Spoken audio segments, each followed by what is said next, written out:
సంకల్పము చొప్పున పిలువబడి వారిని మేలు కలుగుటకై. చాలండి. మేలు కలుగుటకై ఎవరిని ప్రేమించాలి? దేవుణ్ణి ప్రేమించువారు. ఎవరిని ప్రేమించాలి? ఇప్పుడు మనం దేవుణ్ణే ప్రేమించాలి. కాబట్టి ప్రియమైన దేవుని బిడ్డలారా, దేవుని వాక్యం మనతో తేటగా మాట్లాడుతున్నప్పుడు చూడండి, త్వరగా నేను మన టైం దగ్గరికి వెళ్ళిపోయింది. అదే రోమపత్రిక 10వ అధ్యాయం 8వ వచనం చదవండి. 10వ అధ్యాయము 8వ వచనం.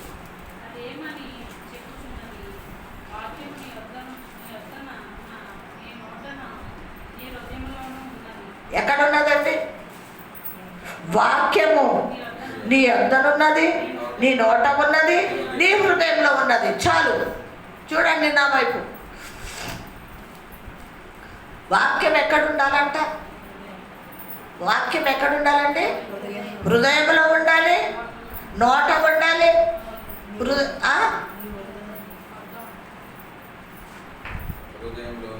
వాక్యము నీ నోట ఉండాలి, నీ హృదయంలో ఉండాలి. ఉన్నదా మరి?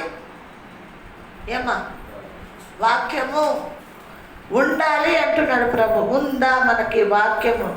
నీ యొద్దను, నీ నోటను, నీ హృదయంలో ఎప్పుడు కూడా ఉండాలి. ఎక్కడ ఉండాలంటే అండి, మన దగ్గర ఉండాలి, మన నోట ఉండాలి, మన హృదయంలో ఉండాలి. వాక్యం ఎవరు? ఏమని చెప్పుకుంటున్నాం? వాక్యం ఎవరు? యేసయ్య. వాక్యం ఎవరమ్మా? యేసయ్య. కాబట్టి ఏమంటున్నాడు? వాక్యము నీ యొద్ద ఉండాలి, నీ నోట ఉండాలి, నీ హృదయంలో ఉండాలి. ఏంటది? వాక్యము. వాక్యమే దేవుడు అయి ఉన్నాడు, దేవుడే వాక్యం అయి ఉన్నాడు. కాబట్టి మనల్ని బ్రతికించేది, నడిపించేది, సరిచేసేది వాక్యమే. కాబట్టి వాక్యం మన హృదయంలో ఎప్పుడు భద్రంగా ఉంచుకోవాలి. ఇంకా మేము ప్రకటించే విశ్వాస వాక్యమే. అదేమనగా ఏమంటండి? వినండి ఎవరి బిడ్డలు, యేసు ప్రభుని నీ నోటితో ఒప్పుకొని, నీ నోటితో ఎవరిని ఒప్పుకోవాలి? యేసు ప్రభు అని నీ నోటితో ఒప్పుకొని. ఏమంటండి? నోటితో ఒప్పుకోవాలి. ఏమని ఒప్పుకోవాలి?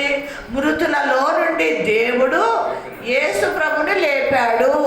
అర్థమవుతుందా? చూడండి, నన్ను ఒకసారి చూడండి. నోటితో ఒప్పుకొని యేసు ప్రభుని మృతులలో నుంచి ఏం చేశాడు?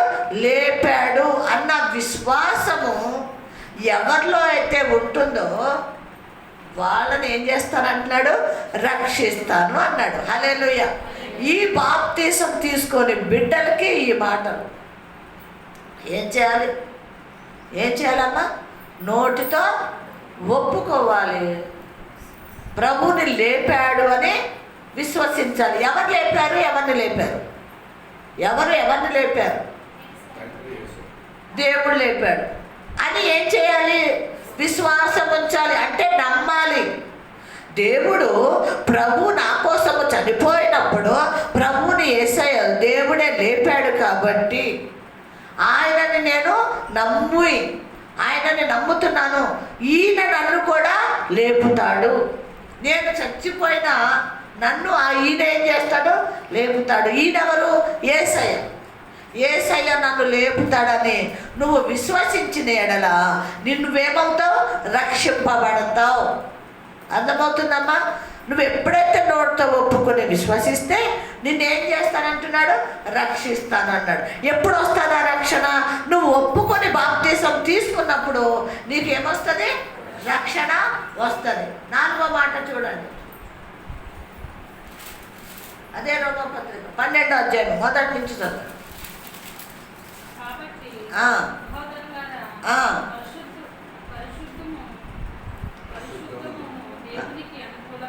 ఏమంటే పరిశుద్ధమైనది దేవునికి అనుకూలమైనది. మనలో పరిశుద్ధత, మనందరిలో ఏముండాలి? పరిశుద్ధమైన అనుకూలంగా ఉండాలి. ఎందుకు పరిశుద్ధత ఉండాలన్నాడు? ప్రభువు చెప్పాడు మనలో ఏముండాలంట? పరిశుద్ధత ఉండాలి. ఎందుకు పరిశుద్ధంగా ఉండాలి? మనం ఎందుకు ఉండాలి పరిశుద్ధంగా? ప్రభు పరిశుద్ధుడు కాబట్టి మనము కూడా పరిశుద్ధంగా ఉండమని ఆయన చెప్పాడు మనకి. నేను పరిశుద్ధుడను, మీరు కూడా పరిశుద్ధులుగా ఉండండి. పాపులుగా ఉండటానికి వీల్లేదు. ఎందుకు? ఆయన రక్తాన్ని ధరించుకున్నాం, రక్తంలో కడగబడ్డాం కాబట్టి ఎలా ఉండాలి? పరిశుద్ధంగా. కంటిన్యూ చేయమ్మా. ఏంటంటే పరిశుద్ధత దేవునికి అనుకూలంగా ఉండాలంట. పరిశుద్ధత ఎలా ఉండాలి? దేవునికి అనుకూలంగా. అనుకూలం అంటే ఆయనకి ఇష్టంగా ఉండాలి మనలో ఉన్న పరిశుద్ధత. అర్థమవుతుందా? మనము చెప్పుకుంటే సరిపోదు. నేను పరిశుద్ధురాల్ని, నేను ఇలా ఉన్నాను, నేను అలా ఉన్నాను కదా, నేను ప్రార్థన చేస్తున్నాను, చర్చికి వస్తున్నాను కదా. కాదు కాదు.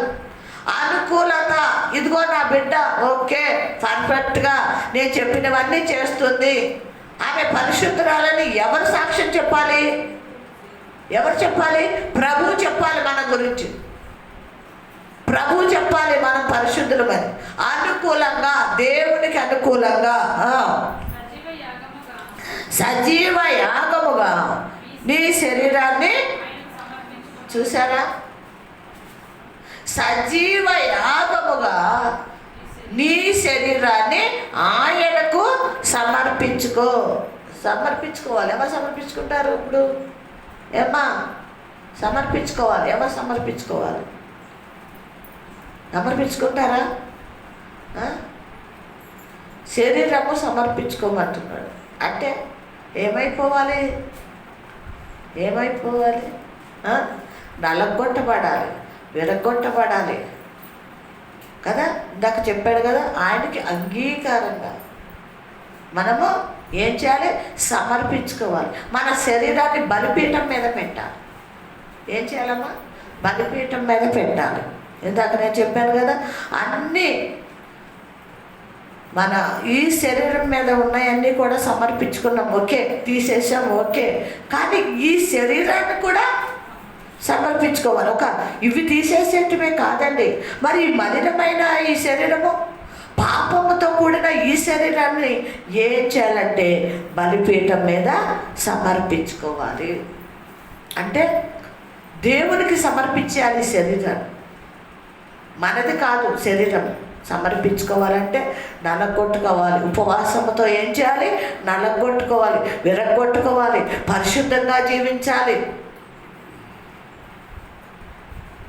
ఇంతకు మనం శరీరం గురించే చదువుకున్నాం కదా. శరీరదారులుగా మనము ఉండటానికి వీల్లేదు. ఏ సంబంధులుగా ఉన్నాడు? ఆత్మ సంబంధులు లాగానే వాళ్ళు ప్రవర్తిస్తారు, మాట్లాడతారు, వాళ్ళ నడవడి ఉంటుంది. మనం ఆత్మ సంబంధంగా సిద్ధపడాలి అంటే ఈ శరీరాన్ని ఏం చేయాలి? ప్రభువుకి సమర్పించుకోవాలి. ఎవరికి సమర్పించుకోవాలండి? ఈ శరీరాన్ని ఎవరికి సమర్పించుకోవాలి? ఎందుకు దేవునికి సమర్పించుకోవాలి అన్నాడు అంటే, మనము లోకములో పుట్టిన కానించి, మన ఊహ తెలిసిన కానించి ఇప్పటి వరకు ఎవరికి సమర్పించుకున్నాం చెప్పండి? అపవాదిగాడికి కదా. అపవాదిగాడిని వెంబడించాము, వాడు చెప్పిందల్లా చేశాము కదా. వాడికి సమర్పించుకున్నాము. ప్రభువు వచ్చి ఏం చేశాడంటే అక్కడి నుంచి, ఆ పాపం నుంచి, ఆ లోకం నుంచి మనల్ని వేరుపరిచాడు. కాబట్టి ఇప్పుడు మనం ఏం చేయాలి? ప్రభువుకి మన శరీరాన్ని సమర్పించుకోవాలి. చాలా జాగ్రత్తగా ఉండాలి. ఇంకేమంటున్నాడమ్మా? ఏమిటంట? దేవుని వాత్సల్యం బట్టి మిమ్మల్ని నేను బ్రతిమాలుకుంటున్నాను. యుక్తమైనది. ఏమంటే మీరు ఈ లోకమును అనుసరింపక, చూడాలి ఇటు, నేను ముగిచ్చేస్తాను. ఈ లోకమును మీరు అనుసరించొద్దు. దేన్ని అనుసరించొద్దండి? లోకమును నేను మీది అని నేను చెప్పలేదే మీకు. ఈ లోకంలో మీరు జీవించమని నేను చెప్పలేదే. ఈ లోకంలోనే శాశ్వతంగా మీరు ఉంటారని నేను చెప్పలేదే. ఏంటి? ఏం చెప్పాడు మీరు? ఏం చెప్పాడు? ఈ లోకంలో మీరు యాత్రికులు, ప్రయాణికులు కాబట్టి కొంతకాలమే అక్కడ ఉండాలి. ఎంతకాలం? కొంతకాలమే ఎక్కడ ఉండాలి? లోకములో. తర్వాత ఏం చేయాలి? తిరిగి నా దగ్గరికి వచ్చేయాలని చెప్పాడు. కాబట్టి లోక మర్యాదలను ఏం చేయదు? అనుసరించదు. మనము దాన్ని విడిచిపెట్టాలి, దాన్ని దూరంగా వెళ్ళిపోవాలి. దాన్ని ఆశించద్దు, దాన్ని కోరుకోవద్దు. మనం ఏమాత్రం కూడా ఇప్పుడు దేవుడు మాట్లాడినట్టు ఆత్మ సంబంధులుగా ఉండటానికి మనం ప్రయత్నించాలి, కానీ శరీర సంబంధులుగా ఉండటానికి వీల్లేదు. ఇంకేమంటున్నాడు?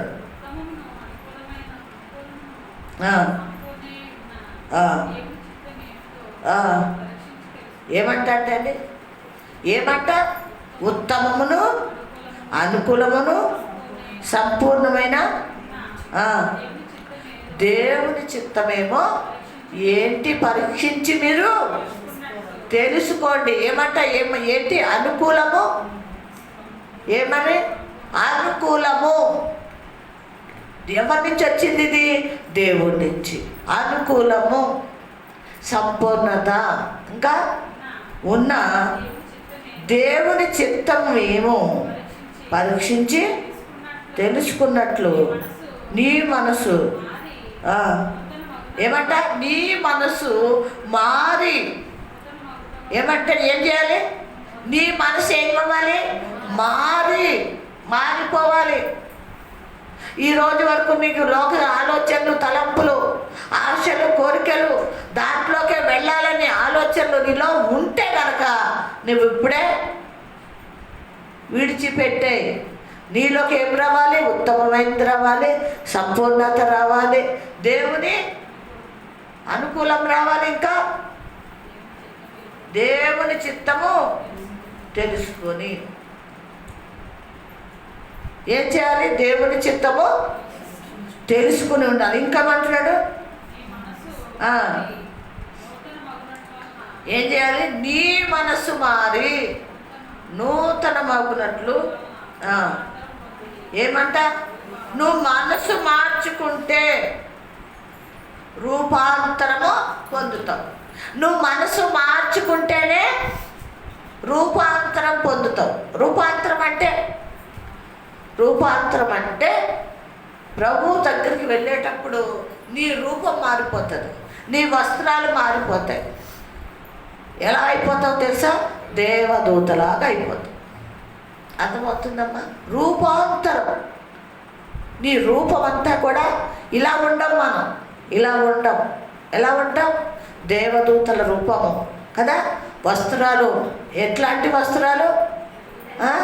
మహిమ గల వస్త్రాలు ధరించుకొని మీరు ప్రభు దగ్గరికి వెళ్తారు అని ప్రభు మనతో చెప్తున్నాడు. ఏం పొందాలి? మార్పును పొంది. ఎప్పుడైతే నువ్వు నూతన పరచబడతావో నువ్వు ఏం చేస్తావు? రూపాంతరం పొందుకుంటావు. ప్రియమైన దేవుని బిడ్డలారా, విన్న వాక్యాన్ని హృదయంలో భద్రపరుచుకుని నెమరు వేసుకుందాం, భయభక్తులతో ఉందాం. లోకానికి, దాని ఆశలకి, కోరికలకి మనం దూరంగా ఉంటూ ప్రార్థనలో గడుపుతాం. ఈ వాక్యం దేవుడు దీవించి ఆశీర్వదించుగాక.